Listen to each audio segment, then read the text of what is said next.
the job of bringing you all back into a very serious technical discussion and industry discussion after lunch. Thank you so much. I'm Thiru Srinivasan. I'm the advisor to the Tamil Nadu MSME sector for the EV industry, recently started. I also am the CEO of Center for Advanced Automotive Research that has been promoted by the IIT Madras. And so the last 10 years I've been with the EV industry, starting from getting the first Ather product developed. And then with the Ampere, localizing their brought from China technology into made in India technology. And then recently was the managing director of ePropelled, which brought motor technology into India, including controllers.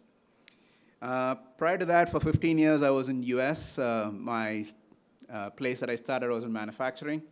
And in manufacturing, I got pulled into the computer industry as it was exploding, starting from a computer that would fill rooms to a computer that now is in your hand, as your mobile phone, and also in your watch now. So I could understand how technology can rapidly evolve, and so EV industry is where I'm spending a lot of time trying to bring that into practice. Let me first introduce the knowledge partner speaker, PwC's Mr. Amit Dakshini. I hope I'm saying that right. He's the director of automotive practice, so he brings tremendous years of experience, over 24 years of experience, and he has been talking a lot about the EV industry of late. So he brings humongous depth in this area, so I'm glad we'll all benefit from that. And prior to that, he was strategy officer at Precol in Coimbatore and earlier at Veroc. And he was also the CEO of Classic Stripes. You see all the beautiful logos and things that you see all came from his leadership. Without further ado, let me have Mr. Amit Dakshini on the podium here. Welcome, sir.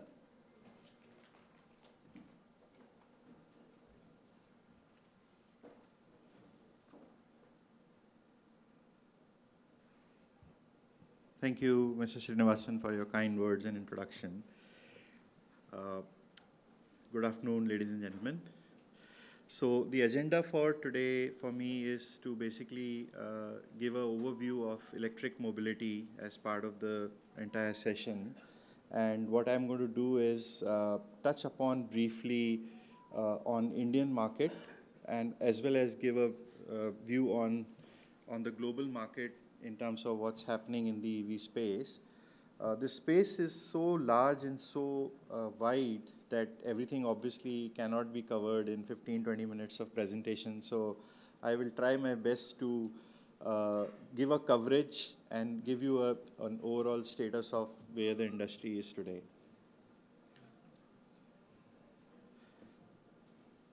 One second. No?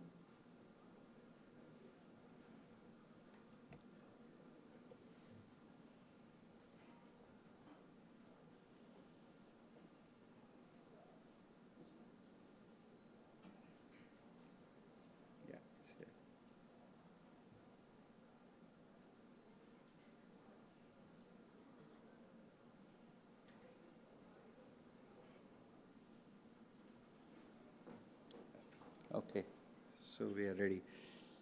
Okay, so let me begin with the Indian electric mobility market overview.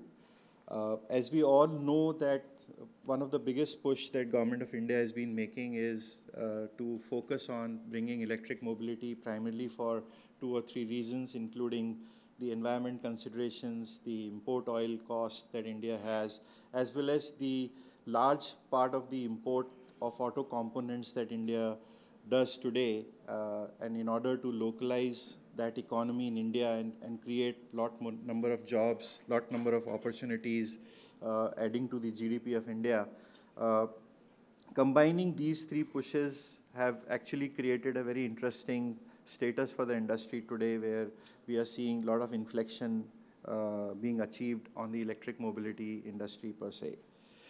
Some of the policies that have really given the push, as we all know, one is the PLI for the auto industry, which has both advanced automotive technologies as well as all the key components that go into electric vehicles, both for PAS cars as well as for electric two-wheelers and three-wheelers. So there's been a significant investments which have been planned in that space.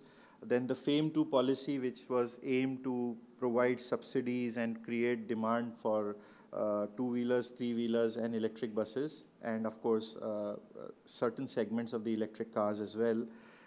And the last thing is the supply chain side of it, in terms of looking at the PLI for advanced cell chemistries in India to promote the manufacturing of lithium-ion batteries and other chemistries related to that. So these combinations have, if you look at over the last few years, as we say that we have really reached the inflection point, and in the last 2 years, the growth has been phenomenal. Although the numbers are very small because the base is small, but we are already talking of reaching million numbers in terms of the sales of electric vehicles in India. These numbers of 770 does not include the low-speed electric two-wheelers, because there is also lead-acid contribution in that, so I've taken that off. But and it does not obviously have electric three-wheelers. So if you add those numbers, we've already crossed million units in terms of sales in India in the last financial year. So clearly, if you see where we started in 2015-16 when FAME1 was launched, then the announcement of FAME2 and implementation of FAME2, and the last 2 years is clearly showing the higher adoption and higher acceptance of electric mobility in India, and absolutely creating a lot more opportunities in terms of investment. So in 2021, close to 6 billion of investments were made in India in the electric mobility, and this is projected to go up to 50 billion by 2030, and that basically is an indicator of what's going to happen to this space going forward in India. Whether it is OEMs, auto component players, battery charging space, energy space, battery manufacturing, as well as swapping, in every aspect of the industry, there are investments being announced. There are investments already being committed, and this is going to keep happening going forward. Also, in terms of the OEMs, specifically talking about that, and the fact that electric two-wheeler is the largest space in India today, I've just taken some examples of the recent transactions which have taken place. So clearly highlighting the interest of both financial investors as well as strategic investors looking at electric two-wheeler mobility in a very serious way. And this basically talks about multiple transactions which have taken place by very, very large companies as well as by large investors. Few examples, the recent one, if you look at the investments which are done in Kabira Mobility, which is a Goa-based electric motorcycle company invested by a Middle East fund. Similarly, Ampere, part of Griefs Cotton, now again invested by another large Middle East fund, and they have invested close to $200 million in that. So the sizes of these investments are growing. Of course, one big name which is not there because they keep getting funding is Ola Electric, because they have been funded by SoftBank and many other private equity funds. And probably they have the largest funding pool available right now in the electric two-wheeler space in India. But barring Ola, if you look at many other players as well, there is a significant interest in the space. And the size of the deals are also growing. Looking at the adoption, I think this particular slide I'm sure you would have seen in various forms and shapes in multiple presentations, but let me just try to touch upon in the current context. So cost of ownership, when it comes to adoption drivers for electric mobility, these are 4 or 5 factors which are generally considered. So cost of ownership, the impact of regulations, looking at consumer attitude towards buying these vehicles, as well as the availability of charging infrastructure. So as we stand in terms of where the current situation is, clearly on the ownership side, with cost declining on the battery side, of course, there is a lot to be desired there. But over the period, the costs have come down, which has created a bit of a tailwind in terms of the adoption. Both on regulation and consumer behavior, there has been in general acceptance. So instead of negative view, there is a neutral view to that. And charging infrastructure, again, with investments growing and the number of players growing in that space, is creating a tailwind in terms of looking at this industry in a very positive way. We have a midterm view of what we believe as PwC in terms of the forecast of these different segments of the market. So clearly, two-wheeler, three-wheeler are the segments which are most growing in terms of size as well as in terms of the rate. And by 2025, we believe that optimistically we should have more than 20% penetration in two-wheelers, 70% penetration in electric three-wheelers, and close to 10% penetration in the electric passenger car space. Of course, the numbers and base, as we all know, is smaller. But these are some of the key areas where the volume will continue to grow. This is taking a quick view on electric passenger car space in India. Tata Motors is by far the largest player with more than 80% market share, followed by MG Hector and few other players. But it's almost 95% of the sales is concentrated with 3 or 4 players today. But this is likely to change as we are seeing more OEMs being interested in this space and planning to launch more models. But as we stand, last year we closed close to 50,000 units of sales, which is significantly higher in terms of the growth over what happened in FY22, which was around 16,000 units on a yearly basis. So clearly 200% growth, again on a low base, but very significant milestone for Indian electric car market. Taking a short view on what's happening globally, and you will see the scale very, very differently here compared to India. So, if you look at North American space, the penetration levels are expected to be around 45% by 2030 and going up to almost 83%. I mean, pessimistic and optimistic cases, but if you look at optimistic, it's a significantly higher number that we are looking at. And globally, that number is also going to be close to 50% and 70%. That's the expectation. And in terms of actual numbers, US market is expected to be around 5 million on electric passenger cars by 2030, and globally around 40 million sales. A large part of that obviously is coming from China and parts of Europe. But US is also going to contribute. Now, this is clearly reflected if you see what different OEMs have planned in terms of the powertrain mix that they're looking at over the next 10 years.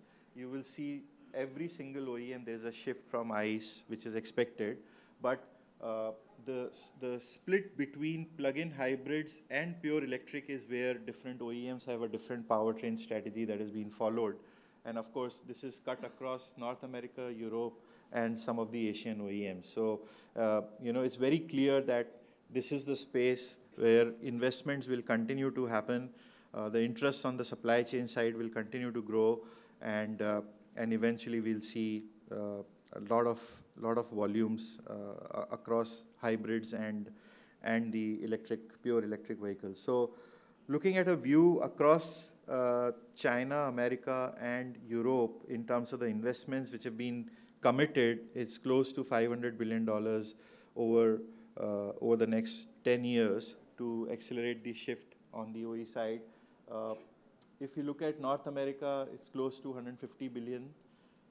EU plans 140 billion, and again, China with close to 250 billion of investments being planned over the next 10 years.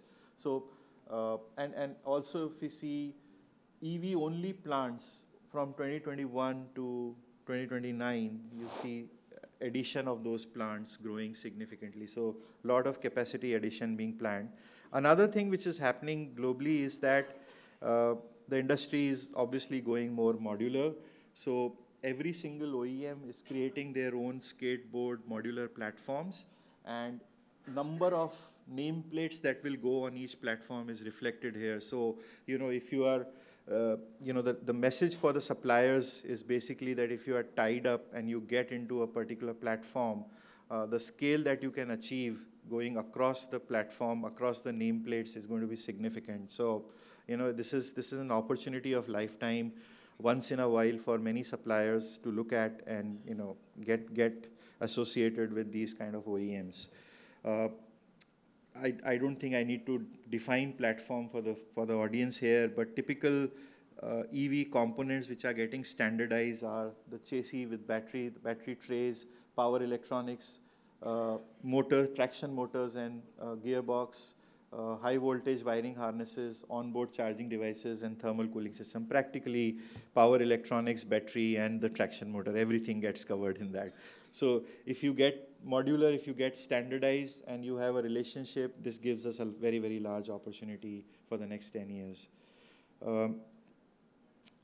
Looking at a supply side view, starting with batteries, if you look at most of the capacity for batteries has been built up over a period in these countries. Of course, India has committed to now PLIs on ACC, and we will see more capacity coming up in India. But at this stage, North America has roughly 44 gigawatts, Europe 68 gigawatts. China, if you see, the comparison is massive. They're 10 times higher than any other region. And Japan and South Korea have a smaller capacities. But what is also interesting is that if you are considering to be part of the battery value chain, and we just wanted to give a very broad view here, is that if you look at right from production of cells to modules, BMS hardware and software, trays, power electronics, and the other components, everywhere there is a trend which we are observing. So external suppliers clearly are going to dominate the production of lithium ion and cells. But there are joint ventures with OEMs as well as in-house, some of the players who are considering to build capacities in-house on lithium ions, but not significantly. When it comes to modules, very clearly auto OEMs will look at that as an internal capability and bring that capability in-house. So the opportunity to suppliers will be very limited in that space.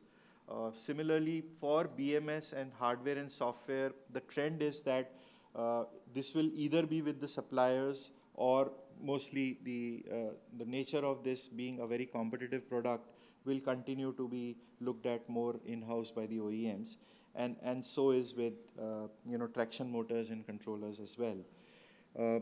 If you look at the supply chain from the perspective of different components, there is an established supply chain in China, Japan, Korea, US, Germany, and other parts of the world for both electronics, electrical parts, high voltage components.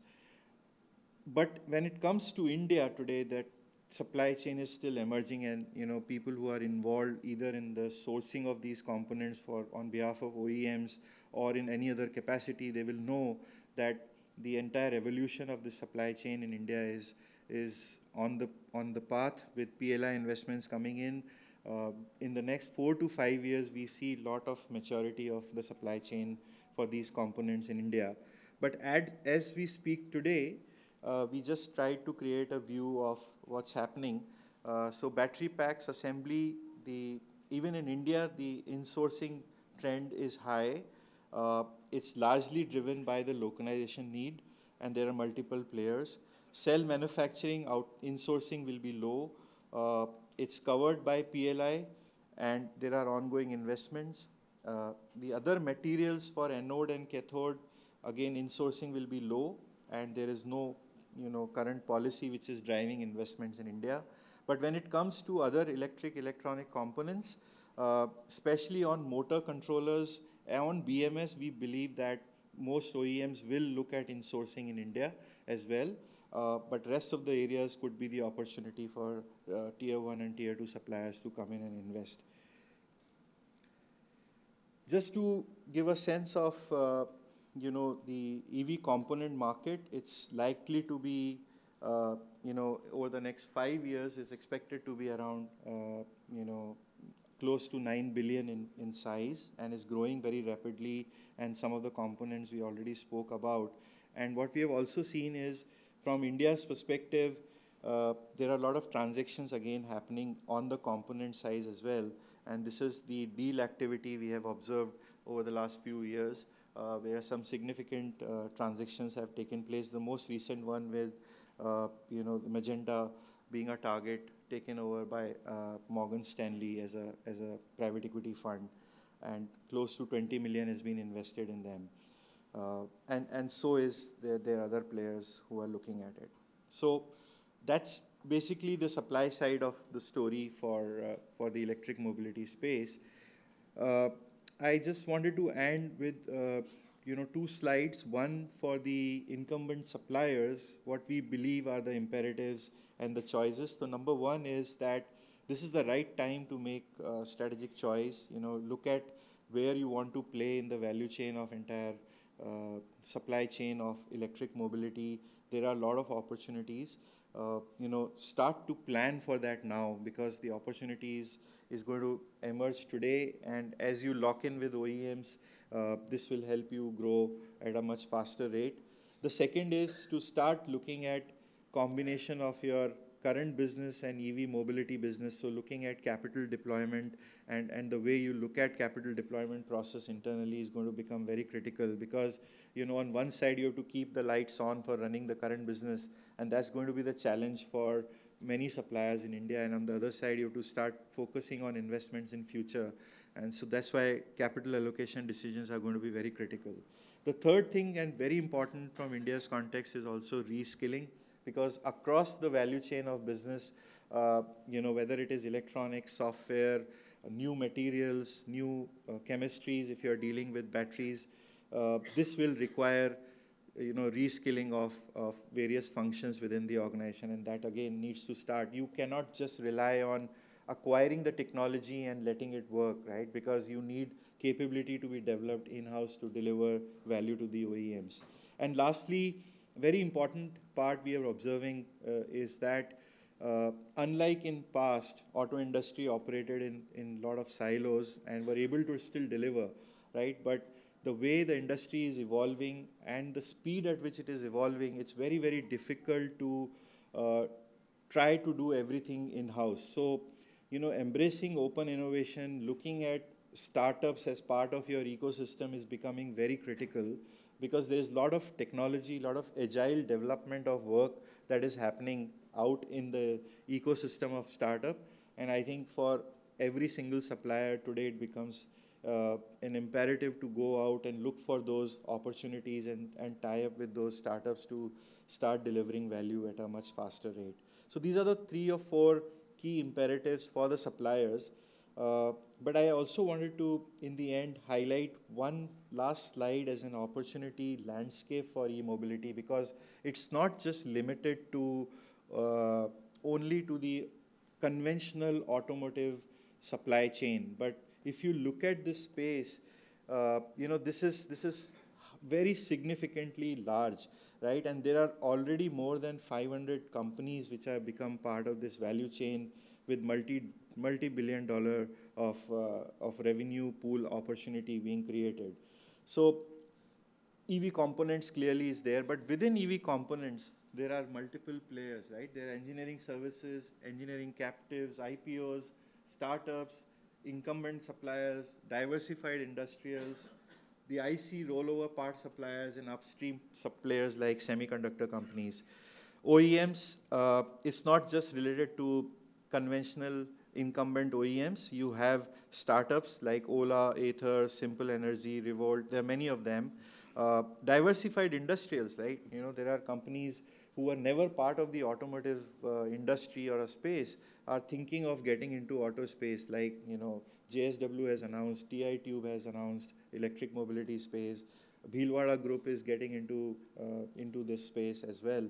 And then you have, in the end, retrofitters and kit assemblers. So the space is growing, and it will create more opportunities. Things like charging systems, completely new area for auto industry, but now very critical part of the value chain. So there are multiple players emerging in this space as well, right from the manufacturers to power distribution companies to energy utility companies, and of course the software stack players who will provide the platforms.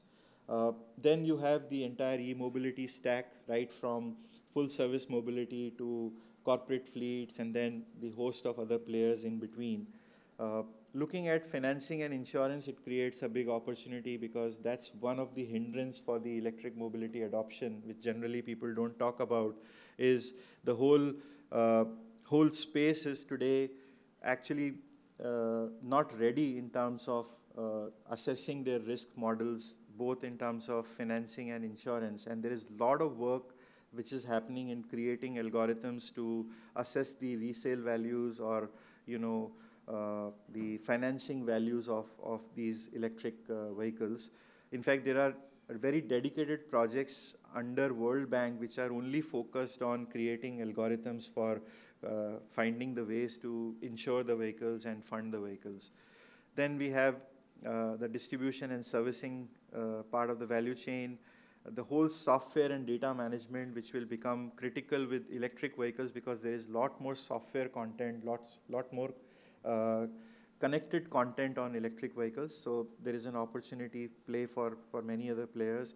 And lastly, the battery life cycle management. So we will have a host of players coming in managing the post-life of the batteries across the life cycle of electric mobility.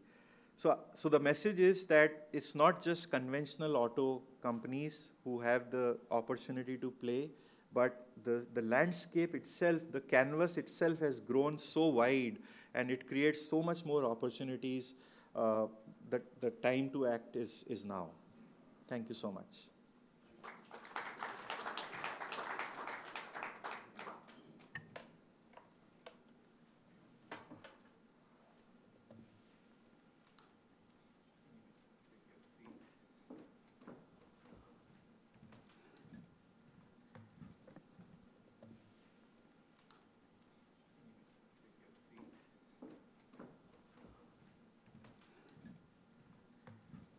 It was extremely well researched and well put together, extremely pertinent.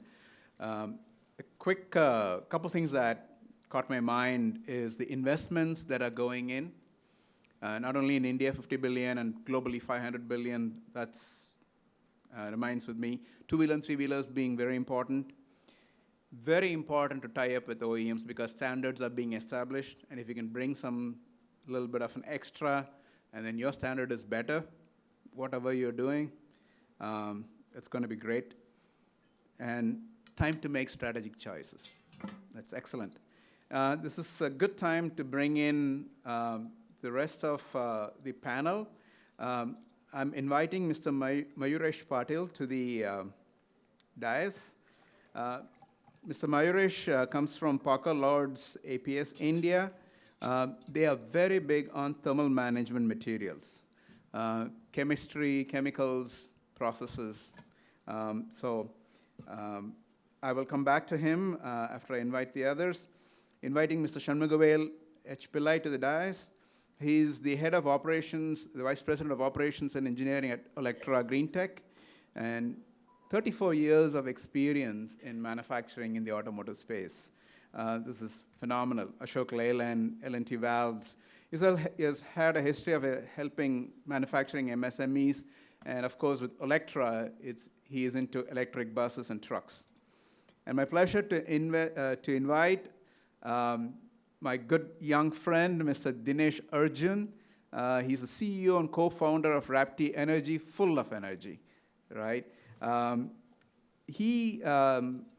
After studying in Purdue in US, he worked with Tesla, and then he has worked with dealerships on motorcycles, and with the current company, they are into developing motorcycles, but they also go ahead and develop the complete drivetrain.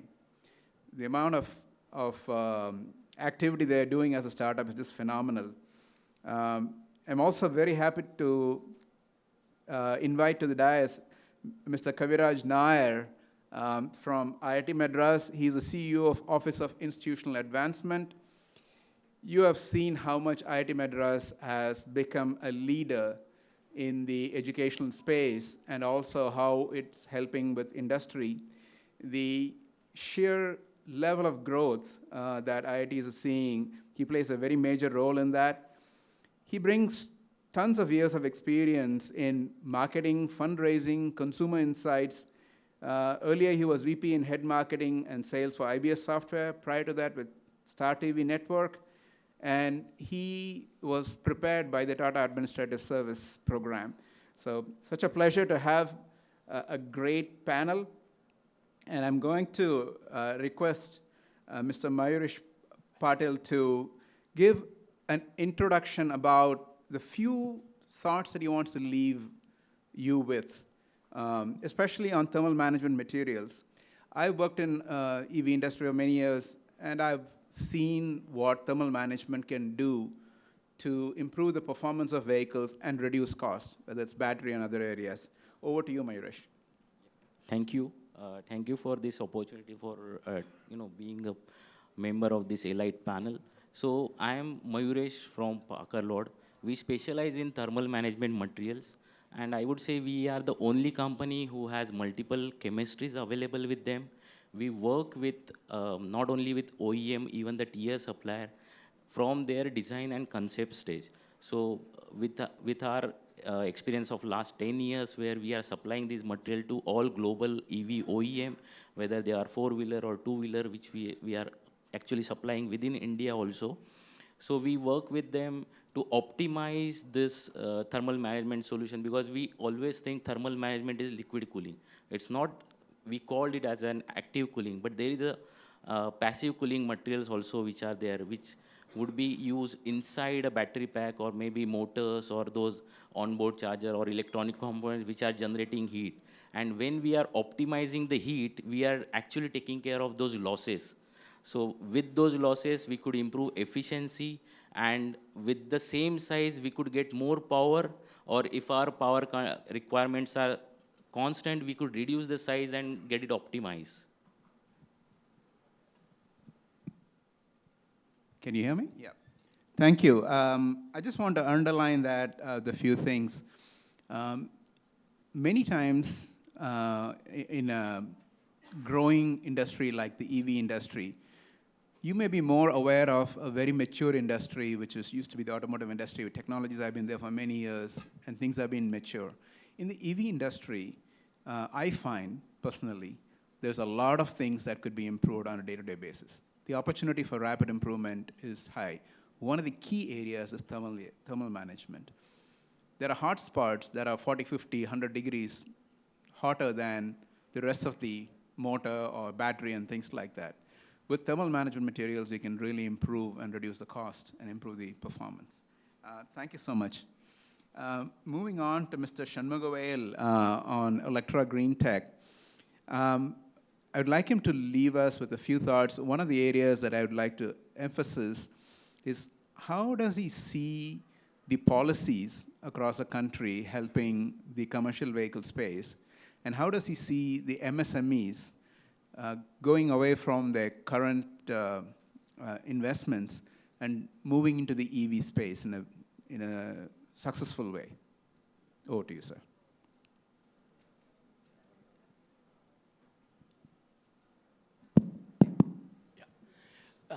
First of all, warm welcome after the lunch, heavy lunch. Okay. So surely that we are committed to you, that we will make you be very active and live during the entire session. Okay, once again, thanks for this great opportunity for the Indo-American Chambers of Commerce. So I'm happy to be part of this session. Thanks to Mr. Thiru, he has thrown up a very important questions. First of all, I am representing the Electra Green Tech Limited. I'm not sure how many of you will knowing that these companies exist in India. But one thing I want to tell you, we are the #1 in India in the electric buses. And we are the first one to launch the electric buses in India, first one to run the electric buses. We have crossed more than 10 crore kilometers on Indian roads. And more than 1,500 buses are already plying on Indian roads, especially majority of the parts in Maharashtra, and of course in Karnataka. And we are now launching many of the luxury coach buses in the electric. How many of you are aware that, when I worked in Ashok Leyland and many companies also, that time when we are in a part of the automobile, we used to think how that electric buses can go for a longer distances. That's only challenges, because it is with respect to the weight of the batteries which is required, versus that what the commercial distance which we can cover. But today we are giving the buses up to 350 kilometers of a single charge range with the electric buses of 12-meter coach bus with the complete AC buses. So that is a level. And now you would have also seen every day the cars are which is coming with the 400 kilometers, 500 kilometers, and everybody challenging each other. And thanks to the Indian government, which is giving us such a wonderful support to the electric mobility system, starting from the FAME, faster adoption of the manufacturing and for the electrical vehicle, which has accelerated the growth in Indian market. And many of the government buses are now getting operated through the electric buses only because of the environment solution, that is we are looking for the environment protection. So, which is facilitating that all the automobile OEMs to move towards this, IC engine commercial vehicle to that battery operated electrical vehicle. But by doing this, have we, given the solution end to end? No, because it is going to be supported by the renewable energy source, which are going to come, because whatever the source we are using is coming from either thermal, from something else. As long as that is not being end to end, it is not connected. Like the previous speakers, you would have seen it. Because that mobility, bringing the renewable energy to the mobility is a very, very difficult challenges. That's what that, battery-operated electrical vehicles and the hydrogen vehicles which are emerging coming. The government policy is completely supporting to, address this question. And Tamil Nadu recently announced a policy. How many of you have gone through and seen, I don't know. That Tamil Nadu is now developing, given the electric mobility policy to attract the more of the investments, and as well as the electric mobility in India by giving 1 crore for any of the homologation certificates. But, being spent by any of the OEMs for getting the certificate either through ARAI, or through the ICAT. So that many, many things are coming, and especially for the SMEs, it's a very good opportunity. I am telling you, this is now that opportunities are coming to you with the golden plate on your arms. Because now government of India is stimulating the conditions to make the localization in India. Especially motor controller. And if I'm saying the motor doesn't mean, you have to create a motor. Motor is having a lot of parts. For example, including the casings. We may not get a permanent magnet in India as of now. Permanent magnet is a major challenges to get it in India. But all other parts we can do it. I am in the part of this entire ecosystem for the last 2.5 years. I know each and everything what is happening in India and what is the possible potential opportunities also. So SMEs, it's a great opportunity. And the way it is going, only one thing I will tell you, everything will be looking like a big challenges. Every one of us knows it. When the computer came inside, everybody thought it's very difficult to operate the computer. But today, without computer, nobody can survive. When the mobile came, many people doesn't want to touch it at all. But today, without mobile, nobody can. Everywhere, everybody is working with the mobile. CNC machines came into the operations, everybody don't want to touch it. But today, without CNC machine, nothing is there. Believe me, whichever is a very difficult to accept, which is going to give the opportunity. If it is a very easy to do it, then everybody will do. When it is a very difficult, that is the area where the great opportunities lies for us. And the battery and capacity and battery charging, so many things I'm telling you, great opportunity. Okay, let me give this chance to the other people, then we'll come back again to you. Yeah, we'll certainly come back, sir. I think this is a very good start. I think a couple of things that you mentioned, range is important. And in the buses, the more range that you use, definitely you get a lot more benefit because running cost is the biggest advantage of EV, low running cost. If you are doing 300 kilometers on a bus, definitely you're going to come ahead in the total cost of ownership, and that's very good. Yes, go ahead. Yeah, perfect point he touched upon. We are selling with that kind of a proposition only our buses. Because if you are seeing as the investment, essential investment, the EV vehicle will likely to be like something which we cannot touch. But if we compare the total cost of ownership and over the period of 12 years, because many of the motor electric powertrain and power electronic components are capable of going up to 10 to 12 years. And battery, I am sitting here in front of you as an example. Our buses are running more than 6 years now. And absolutely, we have not faced any of the challenges in the battery. But of course, we are with the number 1 and number 2 in India, world. We are with the BYD and CATL. You may be knowing it. Our technology partners are BYD and CATL. Both of them are number 1, number 2 in the world. So our batteries are running for 6 years without any challenges, any of the issues. So total cost of ownership is within a 2 to 3 years, it will cross the curves of your investments. And after that, everything is beneficial to the owners, those who are owning the buses. And in the introduction by Mr. Amit, he talked about how 2 and 3 wheelers are the largest. In fact, the volumes can be anywhere 80% of the vehicles that we sell. And Dinesh Arjun comes from the 2-wheeler industry with a lot of passion and experience. And the area I would direct him to, how to leverage this huge India market. And also, we talked about the relationship with CATL and BYD that is bringing the good quality technology and local technology development. How do we do that with the US partnership and other partnerships around the world and make not only India the leader in the 2-wheelers, but also be the leader for the whole world? What is the potential there and how do we go about that? What are his thoughts? Sure. Thank you so much, first of all, for the amazing, the kind words about Rapti when you introduced me. Really appreciate that. But coming back to the question, when Mr. Amit was presenting, right, so he showcased an extremely wide range of components, like not just components, right from components, software, firmware, et cetera, right? Like in our case, like you mentioned, the reason that we're kind of developing the entire stack in-house is not because we wanted to, it's because for the drivetrain that we're looking to achieve, or rather the specifications that we were trying to achieve, we couldn't find partners outside, right?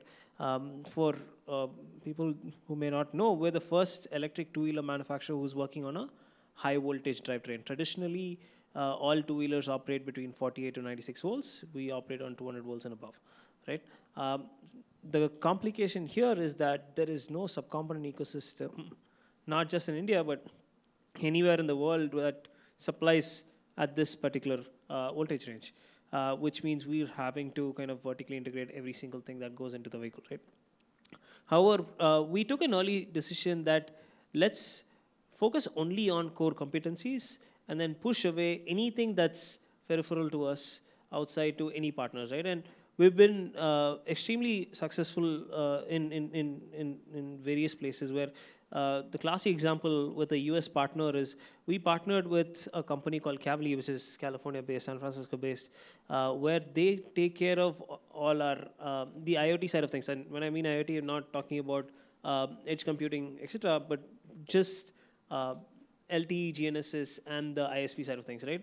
And one of the cool things that they do for us is that we're not tethered to a single ISP, right? Let's say in Guindy, Jio's signal is good, and let's say in Tenampet, Airtel is good. They take care of switching. So this is not something that we would be able to do in-house if we wanted to, right? And that's a whole different area of expertise that we'll have to get into, right? So these are places where so much collaboration and innovation because of that collaboration is possible, right? Think about getting, again, it's not too, I don't see, I think in a few years that this might even boil down to your phones where, you don't have to be tethered to any single ISP, right? So there's a lot of potential there with collaboration, and there's plenty of companies, obviously in the US and as well as here working in this space. So yeah, coming back to your first question in terms of potential in India, I'm extremely bullish about the transition to electric in India, right? And I would even put the numbers higher than your, upper limits. But I genuinely believe that that will not happen because of subsidies or other incentives by the government. But I believe that transition is going to happen purely because of customer adoption organically, right? You showed us a few numbers on cars, right? And you showed us how there's a 200% increase in electric car sales over the last year. In passenger car sales, at least to end customers, there's no subsidies. Obviously, you have reduced GST and road tax exemption, but you don't have FAME subsidy directly kicking in. So if that's possible in the car market organically, why is that not possible in the two-wheeler market organically, right? And that's exactly what or at least Rapti's vision is, right? And the problem that we've identified, and I'll wrap up with this, is that in the car market, the product market fit is clearly there, right? You understand what the customer's requirement is, even though it might be a premium space or a very niche category. You understand what exactly that customer wants, and you're able to deliver that. And that's definitely not just total cost of ownership, but not just sustainability, right? Nobody's gonna, and I've mentioned this in multiple forums, nobody's gonna open your wallet, get 100 rupees more just to be a little bit more sustainable. It's a lifestyle choice that you like to tell people that you're doing, but nobody's gonna spend more money just for that, right? So it's an also have, but the vehicle in itself has to add more value than whatever we've already had, right? The same has to happen in electric two-wheelers, and that will drive organic adoption, is what I feel. I think, very, very pertinent points. On renewable, obviously, Tamil Nadu is already ahead of a lot of other states. We have more than 50% renewable energy as a state. So makes electric that much more attractive to be used in the state. Coming back to what Dinesh mentioned, it's all about technology. This is a very immature industry right now, including whether it is the Chinese, the Japanese, or Americans. And we have plenty of brilliant engineers and brilliant financiers. You take anything available in this country, especially in this state. Just the graduate enrollment ratio is so high. There's so many people who are coming out of that. So if you can get some skilling and everything in place, we may lead the world in technology, and we may not need subsidy beyond a certain point if we are able to optimize things. We talked about thermal and things like that. Very important too. And bringing on Kaviraj, we're talking about technology as an opportunity. It's not an imperative only. It's more than that, an opportunity. And IIT Madras is an example of an institution that has believed in that and has really gone a long way just in the last 10, 15 years, and to a large extent with Kaviraj and his team. So what are the opportunities of taking it further, especially with the US relationship or otherwise, any other global institutions? And how do we make sure we build the right skills? We have the volumes, but the level of the skills, how do we do that, build that? And how do we convince companies, especially in not only globally, but also Indian companies, to invest in R&D, technology developments, and things like that, and show that it will bear fruit? And anything else you want to add, Kaviraj? Of course. Thank you. No, I think when I look at it from a university or an academia perspective and the overall development of the EV ecosystem, I think there are several areas where a university like IIT Madras could play a pivotal role, right? And that will all add to the further propelling of companies to invest in technologies and the development of the overall ecosystem. So look at, say, for example, component-wise manufacturing, right? I mean, we could invest, and we have a very strong group, research group working on electric vehicles, renewable energy, all these, sustainable related practices, all these technologies. Specifically with respect to electric vehicles, there's a strong group that's working on battery technologies, moving from lithium to solid-state batteries, which have longer, higher energy density and longer lifetime and all of that part, right, clearly. So second is power electronics, the drivetrain and related areas, right? And talking about batteries itself, the recycling and the recycling part of the battery itself is another big area. So how do we do things around that? So that is on the component manufacturing part. Second, one of the key components of success in this area is the infrastructure development. I think all these things have been mentioned by my predecessors in various conversations. But yeah, so infrastructure development, so developing standards, standardized set of charging and smart charging, all of that, right? And many of our AC charging stations, and so this requires DC current. So how do you actually make sure that the charging time is less, and then off-peak charging or charging patterns, making sure that the load on the power grid when it just gets integrated with power grid is minimal. So several areas around that. Third part is, of course, your developing standards for the industry. So especially it becomes, for a nascent and developing industry, it becomes very important to develop standards, be it the standards for charging stations, or be it for, or regulations for that matter, like, land uses regulations for for charging stations, or financial incentives for customers, consumers, pollution related standards. So across various standards development, so that's an area where our faculty in general get involved very extensively and work very closely with the ministry and with the government in terms of policy formulation. And then, of course, as Mr. Thiru mentioned, like, the capacity building part in terms of developing talent, we really need a lot of people who are capable of, dealing with these problems and R&D ready. Set of people. So developing talent for the industry is another area. Then, of course, testing and validation of the various components. So there is a group that is working on testing beds and validation and things like that. So I would say that there are like several such areas where IIT Madras or any university like IIT Madras could play a pivotal role. And we work very closely with several startups, MSMEs, and all of that, because many of these things can be, as someone mentioned in the past, like, there are agile technologies which can be integrated. So it doesn't have to be done in-house. They can actually be done by various MSMEs or startups and can be integrated. Thank you. Thank you. I think that's very, very good. I think, as Mr. Amit also said, we should be open to work collaboratively and developing solutions in a very collaborative way. I understand why we try to do everything in-house and try to hold things very close to our heart earlier, because our margins were very thin.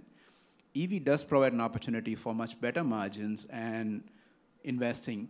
So this is where several forums, including what IIT, and I am starting as the CEO of Center for Advanced Automotive Research, where we provide a platform where we do more than what our faculty do, like the Fraunhofer and other institutes, where we take it from what the faculty do and bring it to a solution. And we can even do collaborative development, whether it's a motor development or a BMS development. And one of the things that I want to also emphasize is we always think mechanical when we think about automotive, right? Now the costs are becoming such a way that the mechanical components are becoming 30, 40% at the most, if anything, maybe even less than that. So there's a lot of electrical. And we are known to adapt beautifully. Just believe in us, adapt, take help from wherever, including FAME, including IIT Madras, including the associations and things like that. So this should be raising a lot of questions. Now this is the time I would encourage people to stand up and give your questions. Let us not make points, but if you can raise some questions, please. Yes.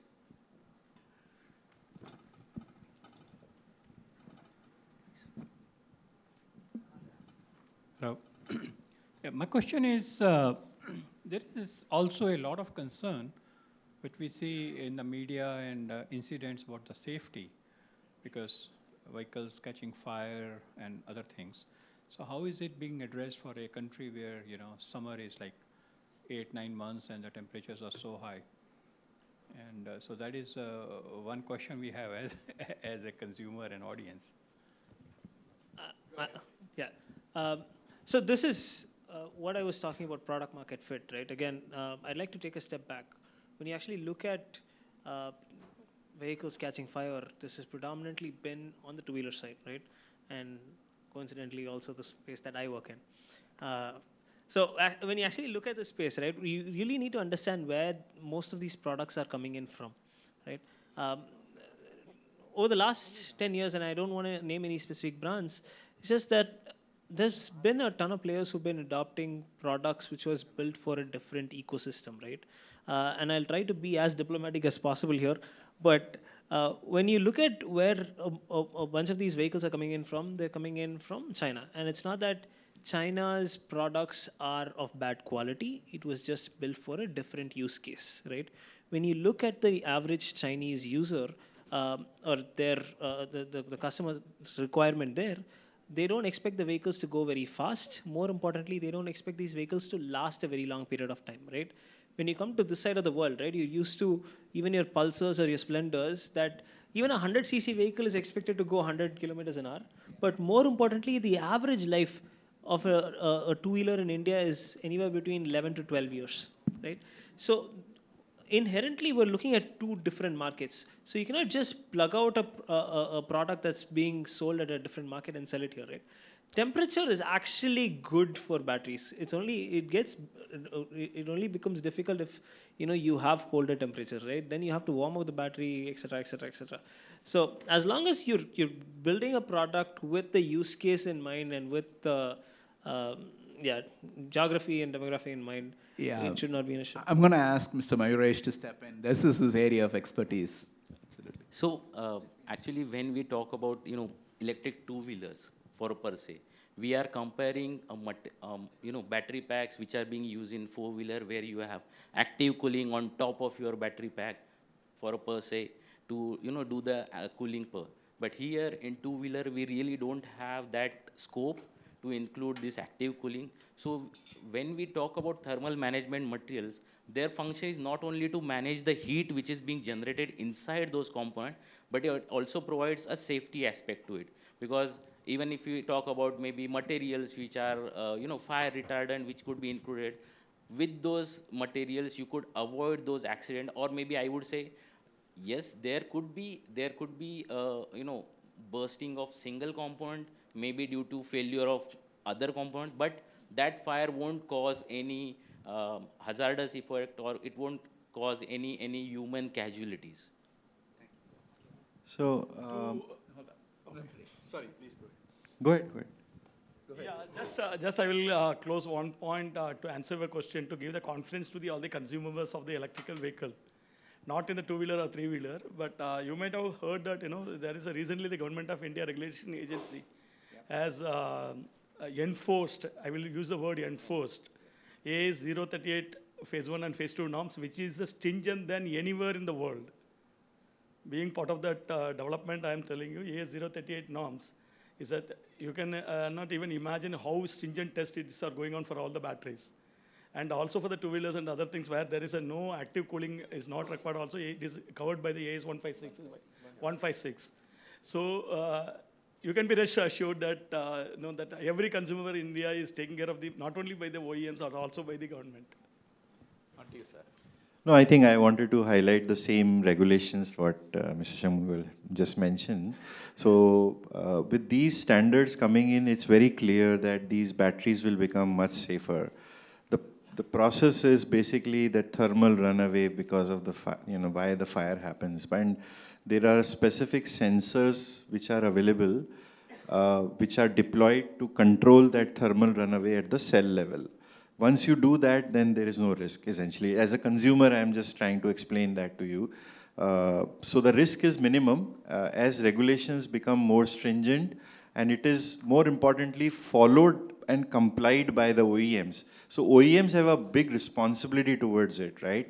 It's not just putting a tick mark and saying I have complied to it. They have to actually invest in that. So just to give an example, when you apply AIS 156 on a two-wheeler, I'm not talking about his size of a vehicle, but in general, the cost goes up, bill of material cost goes up by 4,000, 5,000 rupees. So just imagine on a two-wheeler, 5,000 rupees is a big cost, right? So it is a cost, OEMs will have to absorb it. There is no other choice because otherwise vehicles cannot be deployed on the road. So to that extent, yes, it will become safer. Thank you. Yeah, good afternoon, everyone. Yeah. So I would like to know about, is there any testing standards and standard protocols for BMS and batteries for the EV? In general, common automotive, they have something like a AutoStar kind of development, so that the modularity and fitting one OEM to another OEM product can be, one OEM product can be fitted into another OEM.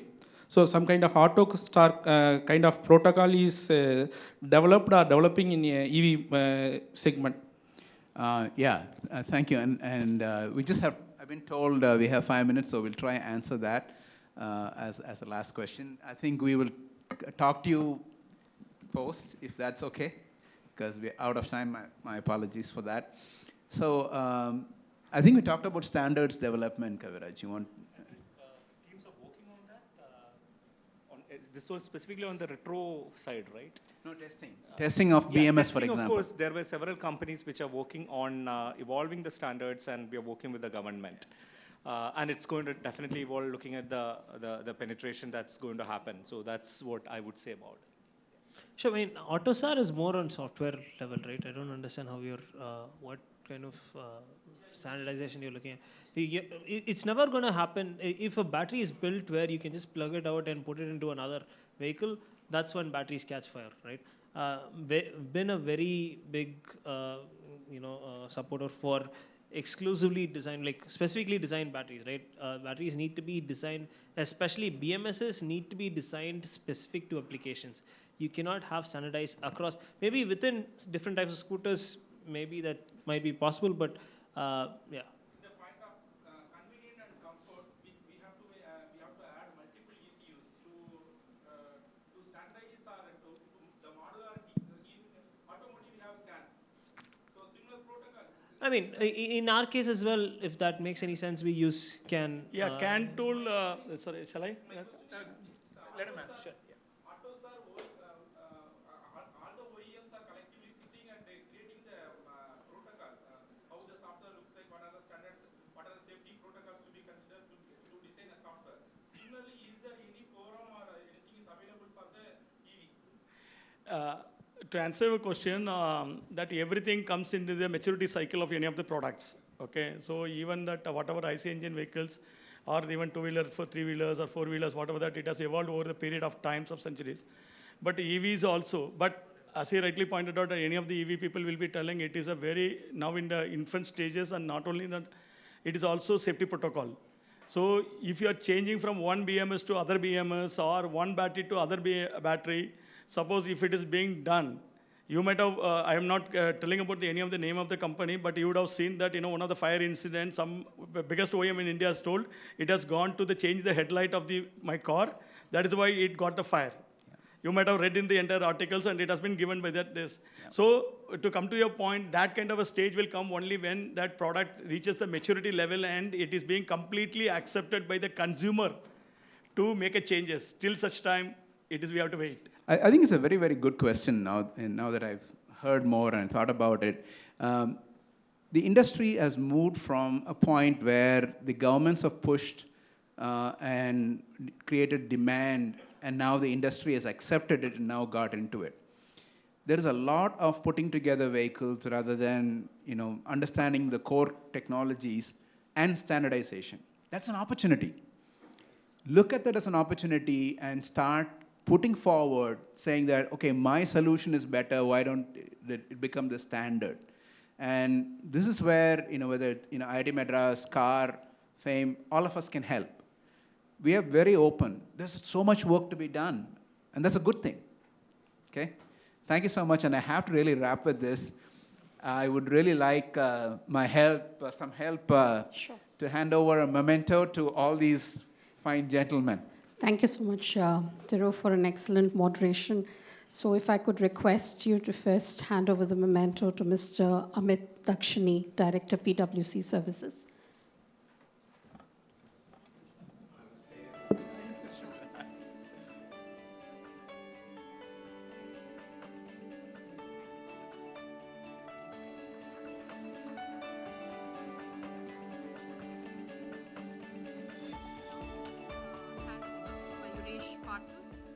Account Manager, Parker Lord.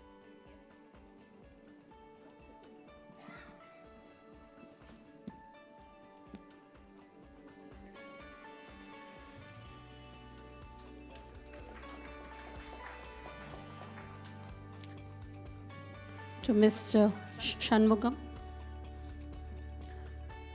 Mr. Shanmugavel H. Pillai, VP Operations and Engineering, Electra Green Tech.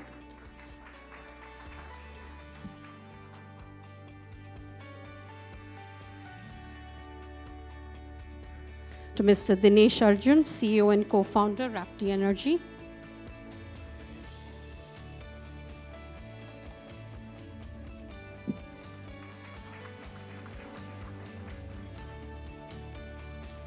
to Mr. Kaviraj Nair, CEO, Office of Institutional Advancement, IIT Madras.